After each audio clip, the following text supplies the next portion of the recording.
The Washington Commanders held day 10 of training camp here today, and this was day 11 for the players, day 10 for us in the media. And it wasn't a whole lot that we saw today because tomorrow they're going to have their joint session against the Miami Dolphins who are coming to town. That's where we're going to see a lot of fireworks, and we're going to see players be able to, as they say out of their own mouths, put hands on players from the opposing team, and it'll be good work for them. Today, there were several noticeable players who weren't practicing, starting with Terry McLaurin, the all-star and all-pro wide receiver. Also, Stephon Diggs was held out of practice, as well as Ben Sinnott, Sam Cosmi, just to name a few on the offense. On the defensive side of the ball, Odafe Owe was out of practice today, as well as K'Lavon Chasen. So expect to see them get some good work in tomorrow against the Dolphins.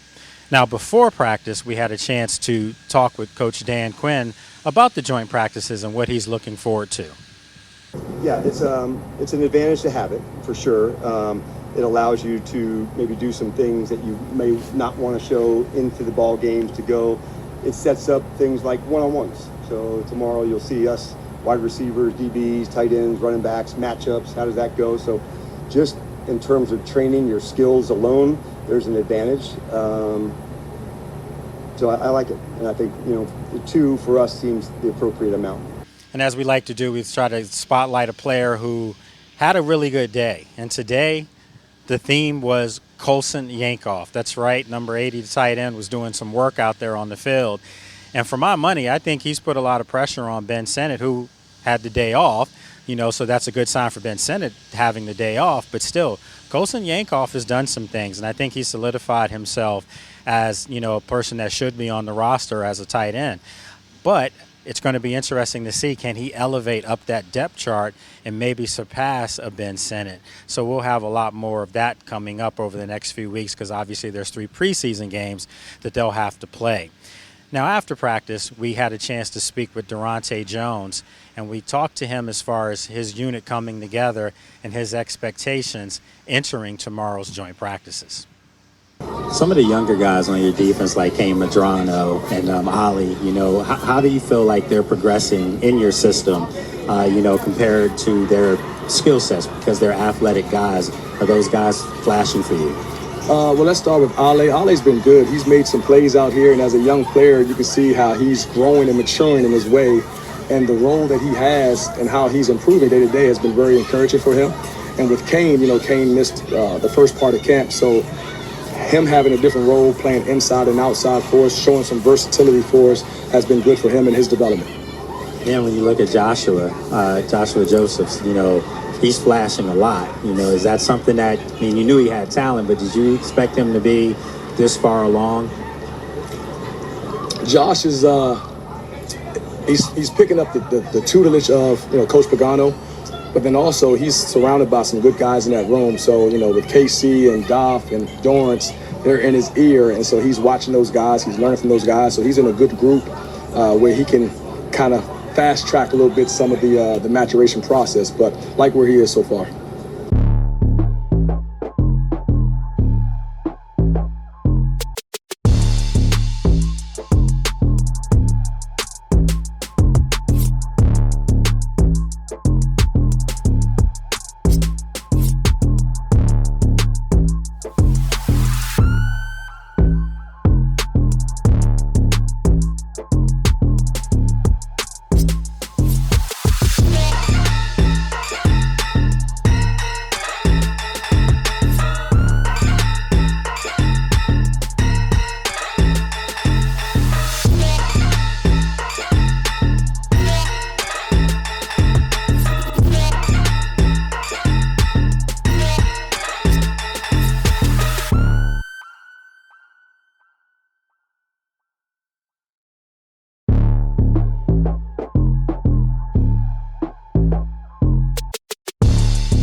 Tomorrow will be a very busy day here against the Miami Dolphins, and we'll have updates and breaking news, anything that were to happen or transpire. We'll let you know in our daily recap of what's going on here in Ashburn. So at the Big Bear AI Performance Center for ESPN Radio, I'm NFL insider Lake Lewis Jr.